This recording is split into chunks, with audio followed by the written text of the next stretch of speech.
Hello, hello, ladies and gentlemen. This is the girl Mitzi, and this is Mitzi. Let's think about it. Today we are thinking about mom's days moments. Yes, ladies and gentlemen, this is the topic of the day.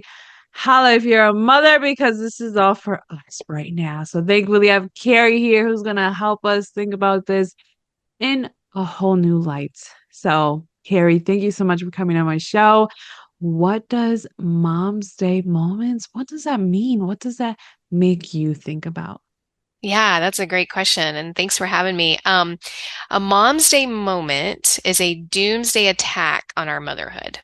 You think about doomsday and you think about atomic bombs and you think about World War Z, the movie with Brad Pitt, and you think about The Walking Dead but there are those Mom's Day moments that happen in our motherhood, and how do we prepare for those? How do we get through them? How do we heal from them? How do we learn from them?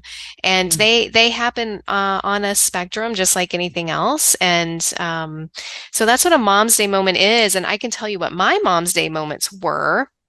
And the first Mom's Day moment I had was in 2015. My son, my 9-month-old baby, was diagnosed with cancer. Oh, And so wow. that was a huge, atomic bomb in our lives. And we didn't know anybody who'd had childhood cancer. We didn't know what it meant. We didn't know like what it was going to look like. We only knew what we had learned in movies. And unfortunately, I Yeah. had just read the book, The Fault in Our Stars, which is about childhood cancer. And it was like, oh, it was just the worst book to read before you get diagnosed with something like that.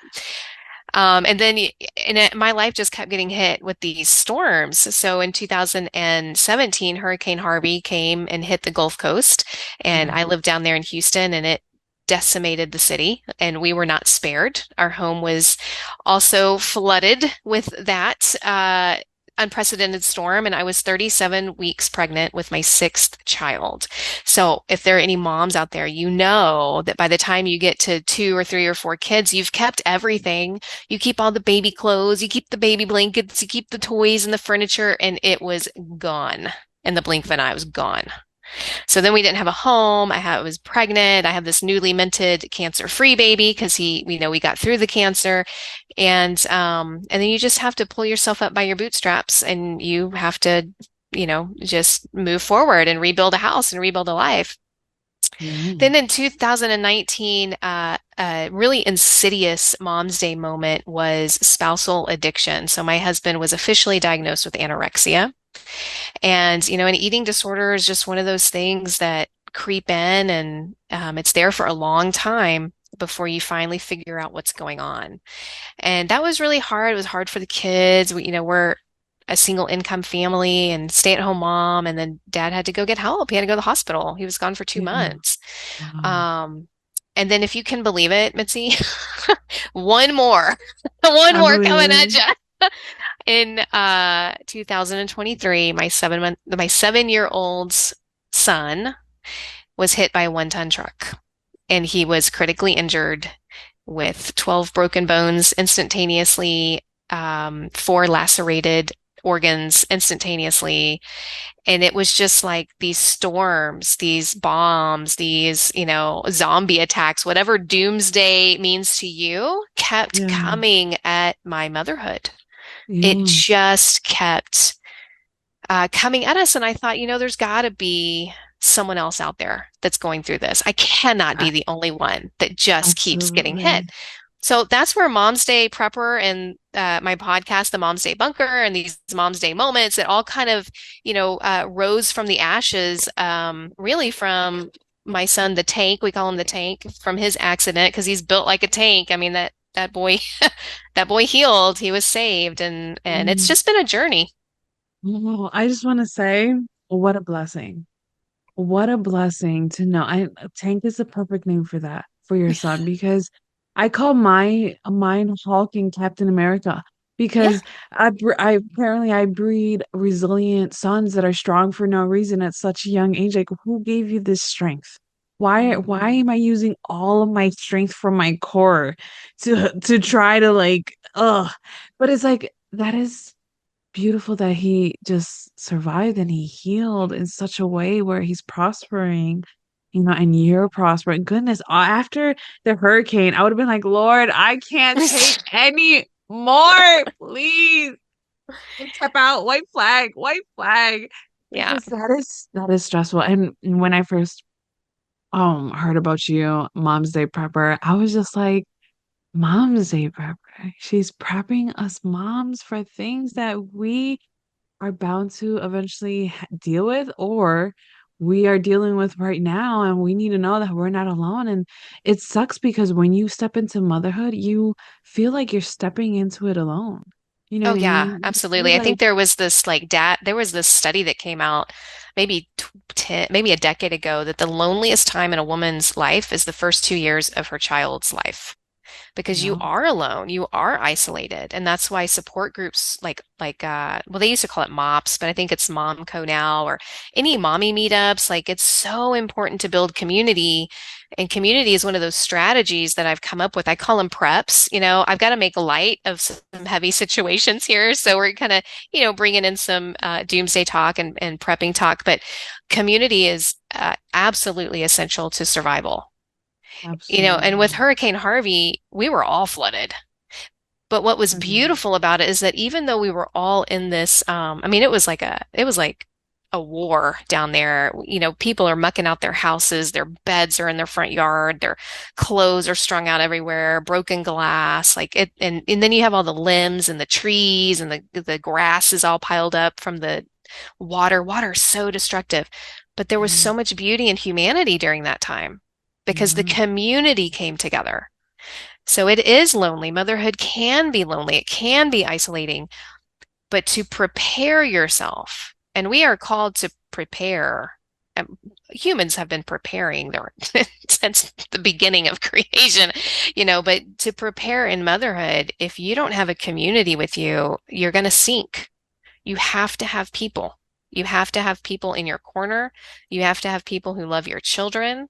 And I really always encourage moms and anyone I go for speaking engagements, like if you walk away from anything I say today, go make a friend. Go make a friend. And I get a lot of flack for this, Mitzi, but Facebook ain't your friend. Instagram ain't your friend. That is a tool for your community. It is a tool to reach your friends, but it isn't your friend. So don't sit on your couch behind a screen. Go join a book club. Go do a wine tasting. Go join a church. Go join a mommy meetup. Like host a neighborhood, play day or something. Do whatever you can think of to meet and build community members inside your circle. yeah. And it's also about building that emotional intelligence all over again. Because once you give birth, your emotional intelligence is just like every intelligence in you is just drained. You know what I mean? You just popped out a big baby that sucked your life out of you. You know what I'm saying? So for Yes. any mothers out there, you know exactly what I mean. I was always terrified of the concept of motherhood and pregnancy because I always related it to the movie Alien. You know Oh what I my mean? gosh, I've yes. always related to it. And then when I became a mother, I realized I was right. I was right. It's an alien inside of me, sucking me alive until it comes out, and then it's still sucking me alive and it takes Yes. everything from me. And it is something that works on your emotional intelligence because you have to have empathy with your child that's Mhm. trying to figure out this world, and you have to have empathy with yourself because you have to remember you're refiguring that out all over again because you have to retrain yourself to live a life that's no longer yourself. You know what I mean? For so many years until you have a child, you were only worried about yourself. You know what I mean? In a sense, depending on obviously family circumstances, life, culture, religion, whatever.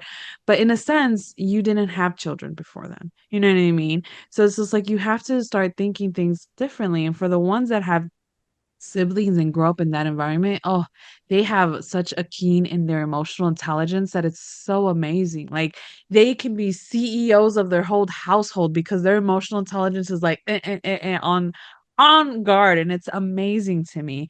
But I want to know, what's the funniest moment or the one best moment of your motherhood so far that you can just like, oh, it brings you joy to think about? Oh my gosh, every You only gotta moment. pick one. I know, I know. I felt emotion come up when you asked me that question because when there's before a Mom's Day moment and there's after, and you can never go back. So, before I would say, oh, I don't know, like it's so silly when they color on the car and there was this big thing, or whatever story that come up, or their toddler talk and they say a word that is kind of a naughty word, but just because they can't pronounce their letters and that's so funny. But after a Mom's Day moment, every single thing they go through is the most joyful, most amazing, tear-jerking event. Like when my cancer baby started kindergarten, he Oh, was told he wasn't going to make it to kindergarten. yeah. And so walking him in as a kindergartner was so emotional and so joyful. The first Mm. time he played basketball and he got a basket, he's like this 7-year-old little kid. They don't know what they're doing. It's like a bunch of kittens on the court and they're all running around. And I just thought he made a basket. He's playing basketball. So Yeah. it's you find joy and laughter and fun in things that you don't even know exist that might stress other moms out. Like it Yeah. might be stressful to be chauffeuring them from this event to that event and this extracurricular to that extracurricular. Yeah. I'll never, and when Tank was like, I don't know, maybe 2.5 years old, he got these highlighters that were left out by his siblings. I have 6 kids, so the siblings are all over the place. And he was coloring all over my nursing chair. And Mm. I had a babysitter at the time, and she goes, "Oh, I have to show you. I'm so sorry." She was so upset. She was so embarrassed. I was like, "I don't care. It doesn't Yeah. matter." And same with my youngest daughter. I call her Madam Princess because she is, and she's the boss of the family. But she went over to a little friend's house, and her little friend decided to play beauty shop and cut Okay. her hair. Like, cut it like a lawnmower cut it all. I mean, it was bad. It was so bad. And this Oh, other mom was so embarrassed and she was like, "Oh, she was crying. She's like, I'm so embarrassed. What do I do? And I can't believe this happened." And I said, "Listen, it's just hair. Because when you yeah. have a child that loses his hair because he is Yeah. fighting for his life, it doesn't matter. It Mm-hmm. it doesn't matter, you know, It and doesn't. that mom's been so embarrassed. She's like hasn't she's like, I can never have it all over again. That is so funny. But it sounds like grace has really taken over you. You know what I mean? It sounds like you are able to speak with such grace where it's just like, yeah, it's just here. It's Yeah. you're alive though, right? No one's hurt, right? Okay, then we're good. We're good. Who cares if the chair is painted or the chair's got colored on? It's just fabric. Wipe, scrub, scrub, dub, Yep. dub. It's all done. No worries. It's just a few seconds more of my time, and it's not no big deal. It's a Yes. lesson learned for the child that they just need to experience. And I think having that grace with motherhood and that compassion, that empathy, that within yourself, realizing it's okay, it's a learning experience. And I think one thing that has helped me in this motherhood is just reminding myself what it felt like to be a child. And I just had to like remember, like, Mitzi, when you wanted to play, what was your focus? Not to have everything tidy, not to have everything organized. You know what I mean? When Hmm. I played, I just played, I just expanded, I just allowed myself to be vibrant and loud. So it's just like sometimes I catch myself like, oh no, don't scream, don't scream. But then it's like, you know what? Go ahead. Go ahead and scream. Go ahead and just have fun and exert your emotions. And when it's time to correct you, I will correct you when it's that time. But at this moment, go free. And I think that's something that we have to remember. It's okay. It's Hmm. okay, right? It is okay. And the world puts pressure on us. So We much all have to pressure. be Instagram perfect, and we're not. And I always say, follow your mommy feelers. So your mommy feelers are your antennae. They're your instincts or in your intuition. And you will know when that time is to correct the behavior, and you will know when that time is to just let it go. You Yeah. can't sweat the small stuff. You can't make them perfect. You have to surrender them. Their testimony is not in your control. No. You know what I'm saying? Like that's their testimony. And that's a hard lesson to that's been a hard lesson to learn Yeah. when you have children who are on death's door. Like that is not my child. That is God's child. I have to surrender that child. That is a And hard, that's a hard it's a pill to hard swallow. lesson, girl. It is a hard lesson. I have successfully surrendered three of the six. I'm holding on to the other three for dear life because it is so hard. But it's, Like we divided them up, Lord. I mean, I'm doing the best I can. You got to take over the rest. because you just, you love them so much. You love them Yeah. so much. To be honest, that was one thing that God worked on me before I had my kids was that Mm, lesson right there. And it is a hard thing to swallow because we get attached as mothers because it's a part of us. We carry them, we love them, we cared for them, you know what I mean? We experience like even when they get hurt, we feel it inside of us. You know what I mean? Even when they're yes. close to pain, we can feel it inside of us. You know what I mean? I can feel it. Like I can sense the pain when they are about to have pain sometimes. Hmm. And it's like this connection is so surreal. And you know what I mean? It's so hard to explain unless you've actually lived it and experiencing it that it's just like when you submit that part of God that you know is so valuable, you understand Abraham and how he struggled with that turmoil before sacrificing his son to God, where God was like, "You okay? Thank you for showing me that." Where he's just like, he didn't even have to sacrifice him at the end. So it's just Hmm. like, it's a beautiful thing where it's like, your son got saved. I mean, he Hmm. healed both of you, all three, you know what I mean? All of them, you know what I mean? So it's Yeah, just all like, of them. and you get to say that you have each one of you or each one of your children living with you still today. That's a Hmm. beautiful thing to say. You know what I mean? We want to be the ones that to be buried, our children bury us, not we Yes. bury our children. We want to grow old gracefully along with our children. That's the beauty of it. So I guess I gotta ask you, how's motherhood treating you now? Uh, it's motherhood is such a journey because your kids don't stay the same age, right? Your kids are constantly growing. So I have a Especially seven-year with old. six. Oh, I know. My youngest is 7, my oldest is 20. And Wow. those are very different stages in life. They're very different seasons of life. And so as my oldest, we always joke that he's the guinea pig. So no matter how old he is, even when he's 45, he's still going to be the guinea pig because I'm still going to be learning how do I be a mother to a 45-year-old. He won't need to be mothered anymore, but how do I be a mother to him? How Yeah. do I serve him in his life? How do I Yeah. guide him in his life? How do I love his family the way he needs me to love his family, not the way I want to love his family? I've always Yes. told my friends, like, you're going to have to rein me in when I become a mother-in-law because I'm probably going to be that mother-in-law that's just like constantly in their business. And a lot of that is just trauma response, right? Because we've gone through so much trauma, or I have gone through so much trauma with these kids.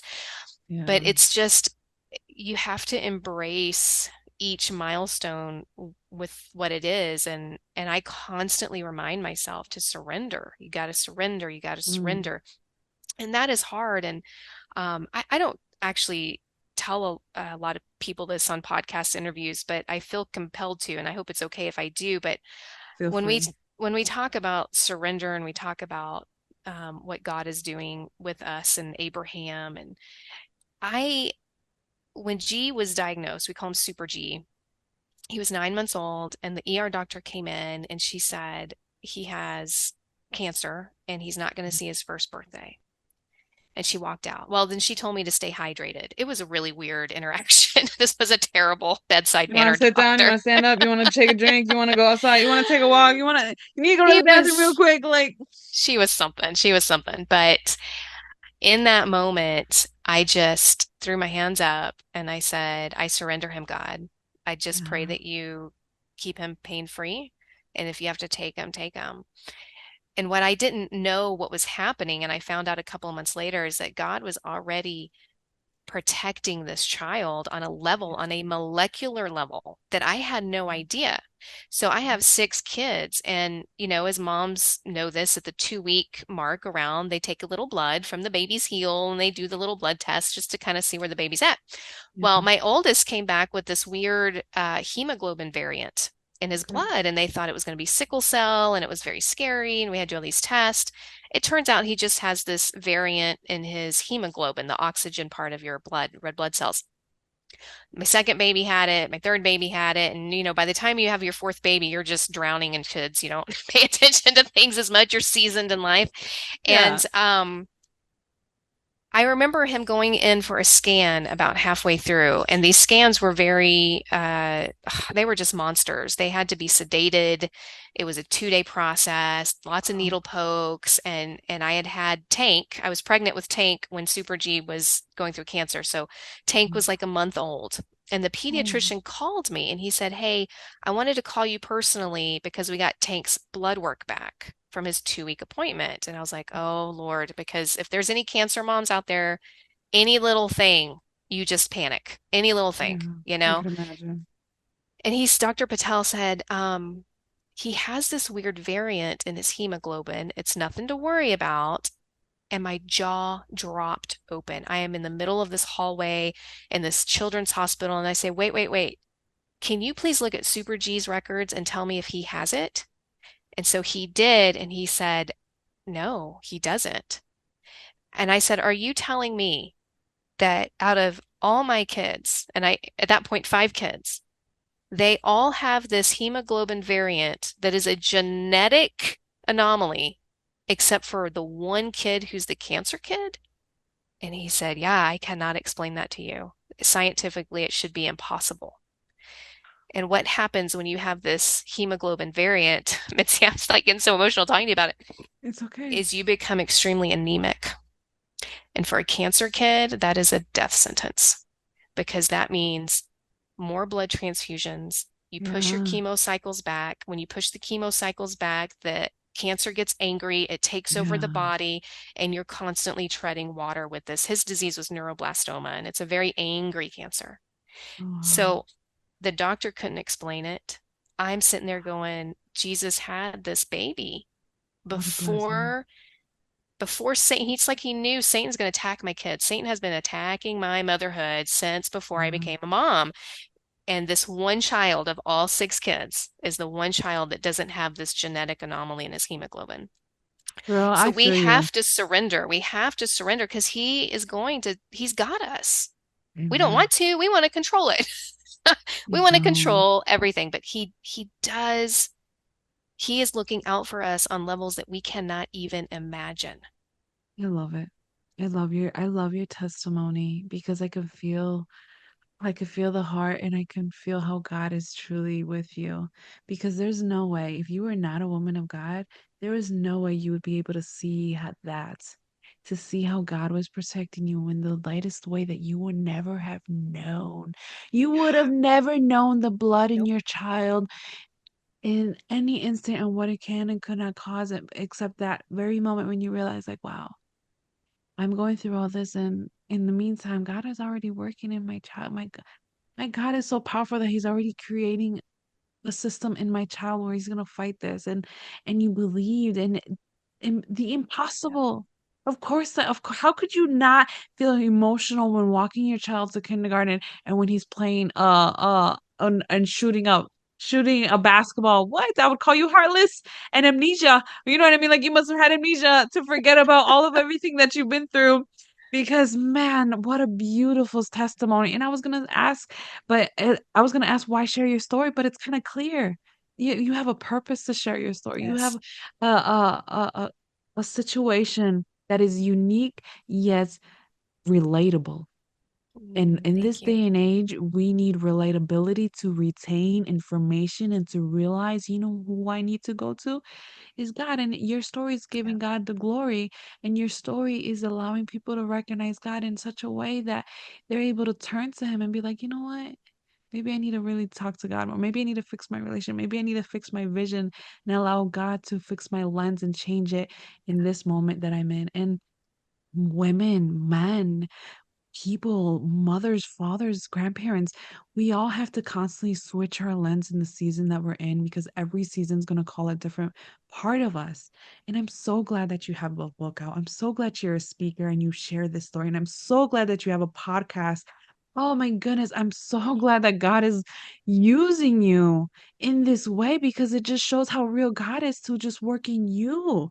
I feel so honored to have you on my show. And Oh, for thank you, the Mitzi. people, the Thank you. people who don't understand why I say it the way that I am is because, man, I understand. I have a relationship with God, and when I can see this, how can I not give God glory? How can I not give God praise and recognition that He's working in somebody else? Because if He's working in your life, that means He can work in my life.